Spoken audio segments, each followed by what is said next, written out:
music and let's plays, and a couple other things such as skits and vid blogs. Also sometimes I sing. This sums up the Controller Show.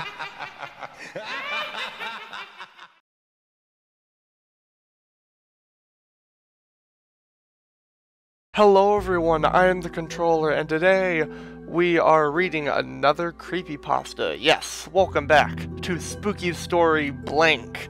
Today it is Spooky Story Saturday. I almost said Friday again. But yeah, so I'm going to be doing stories on Saturday as well. Just in case you didn't see the video from yesterday, I plan on doing 2 stories each week, one on Friday and one on Saturday, and there'll still be a gaming video on every other Friday. This Friday was just an anomaly, I promise. I just didn't get enough time to actually film the gaming video for yesterday, so don't worry about that. Still get gaming videos on Friday, and still get a spooky story on Friday. So you actually get 2 videos on Fridays. Lucky you guys. So we are going to be reading the story titled Mr. Mix. Don't know too much about this. This one looks like a shorter one.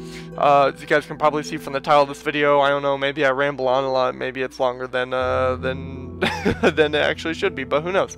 There's also a picture, which I will show for you guys during the story, but yeah, so let us begin the terrifying story of Mr. Mix.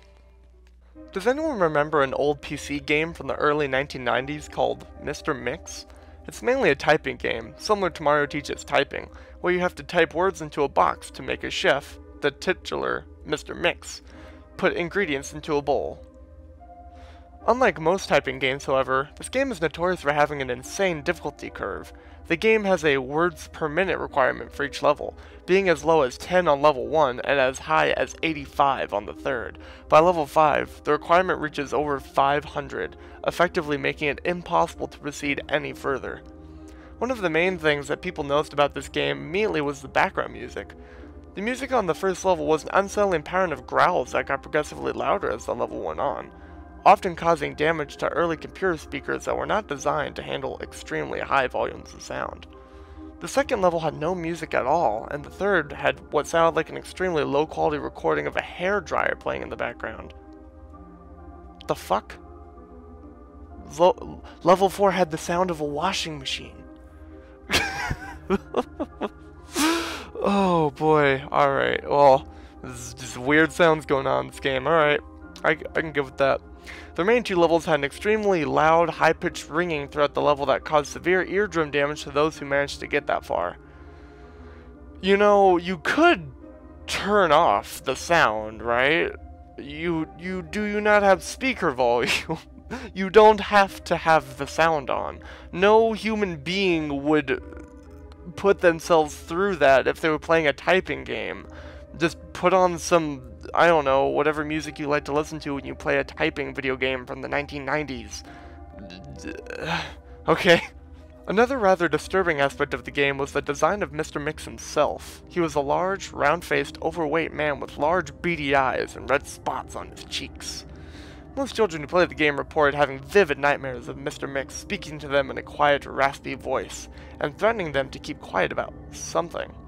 However, none of them could remember exactly what that was. One psychologist who saw many of these children reported being disturbed by the sheer amount of terror on the faces of the children as they recounted the details of the nightmare. Many of the children broke down to tears in the process, begging for the parents to save them. However, no direct relationship to the game itself could be determined by these few cases, as not all children suffered the same adverse effects. For obvious reasons, this game did not sell very well. you don't say. I mean, honestly, I'm surprised the game didn't go so famous for just the soundtrack alone. Oh man, you play me Mr. Mix OST, mwah, level 3 hairdryer, best music, 10 out of 10. Would listen to again. Would play again specifically for level 3 hairdryer. Yes. For obvious reasons, this game did not sell very well. It remained in relative obscurity until a few years ago, when PC hackers got hold of a ROM of the game and started digging through it. Using memory hacking software, they managed to crack the game's code and bypass the impossible 5th level. What they found, however, was extremely disturbing and caused many of them to quit the expedition altogether. According to the reports these hackers left behind, the game behaves very strangely if the 5th level is bypassed. The game crashes violently and closes, writing a bunch of files to the user's System32 directory to the point that the RAM was almost completely filled. These files are reportedly pictures of people with horribly deformed faces, appearing to scream in pain and agony with their eyes appearing to be bleeding from their tear ducts and their outer layer of skin torn clean off in multiple places. Was the blood from their eyes hyper-realistic, though? Was it? I feel like there's some questions here that aren't being answered, and that I don't feel like will be answered in the remainder of the story. If the user attempts to delete these files, the computer will violently crash and blue screen, causing permanent, irreparable damage to the user's hard drive.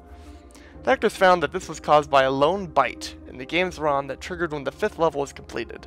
After removing this byte, they were able to proceed to the 6th and final level. Unfortunately, all of the original hackers declined to discuss what they saw in the final level.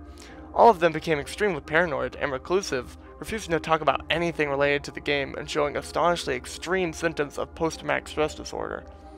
Most of them ceased to be able to form coherent sentences within a week, and within a month, all of them went missing. All remaining copies of the game were destroyed.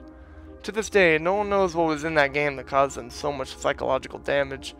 Maybe it's better that way. 2 years after this incident, a man was arrested after trying to kidnap an 8-year-old girl from a grocery store. Through DNA and fingerprint analysis, the man was identified as one of the original hackers who viewed the final level of the game.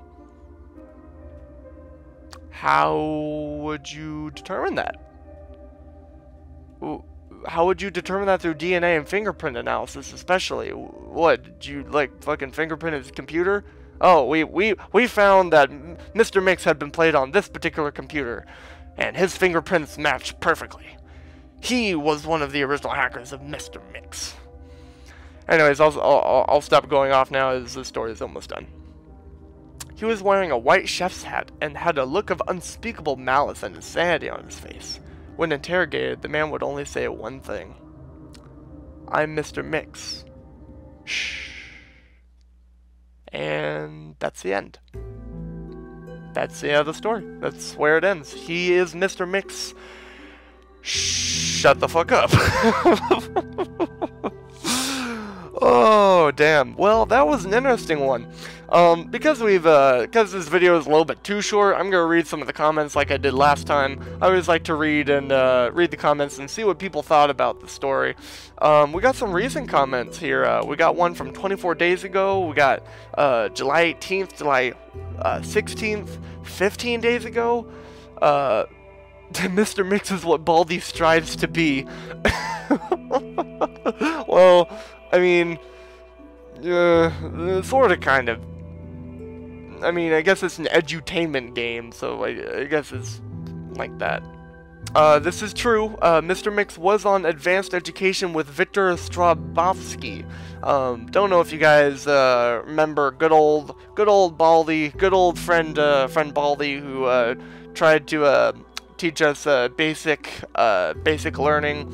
There was a fan game that was made of it that was Victor's Advanced Education, and it was similar to Baldi, and Mr. Mix was actually in it. I'll try to show a picture of him from the game, but yeah, he was actually in the game, and he's a chef, and you type with him. I do know that he's in the game, and that, you know, he has you type, just like how he does in the story, so that's interesting. This person says there's a video on YouTube with Mr. Mix gameplay levels 1 through 6. If you want to watch it, I will forewarn you there are flashing lights, loud noises, and stuff that not even I can describe. I don't feel like that's a thing. I'm gonna look it up just out of curiosity right now. We gotta do this right now. I don't feel like that's a thing. Oh, it's a thing. It's a thing. It's real. What the fuck? Okay. I have to say, this is significantly less terrifying than than what I was imagining. Alright, there's a jump scare there. Ooh, it's a jump scare. Much scary. Okay. Alright, that's interesting, I guess. This is disturbing, says person about Mr. Mix level 6. I'm sure it is. I'm sure it's truly disturbing. Won't you educate me? Yeah, oh yeah. Oh yeah, this is really disturbing. Yeah, good. Good job. You showed scary pictures. You flashed scary pictures. Good job. It's good. It's good. It's good. Oh boy. Alright, well. Wow. Well, I hope you guys enjoyed that. That was an interesting story. Before we leave off though, let's read this little comment on the Mr. Mix Creepypasta Wiki. I did not see the end coming. CatCar1234 did not see the ending coming, you guys. He really just got surprised by a man transforming into Mr. Mix and simply kidnapping a girl for no reason, not actually doing anything. He was just crazy and said he was Mr. Mix and told people to shut the fuck up. I don't know. Well, anyway, hope you guys enjoyed the story. I realized this one was significantly less long than the other one, but hey, they're not all gonna be 21-minute long videos like good old Super Mario 128. But hope you guys enjoyed this video anyways. If you guys would like to read this story for some reason, you can with the link in the description. I hope you guys enjoyed it, and I will see you guys next time. Bye-bye.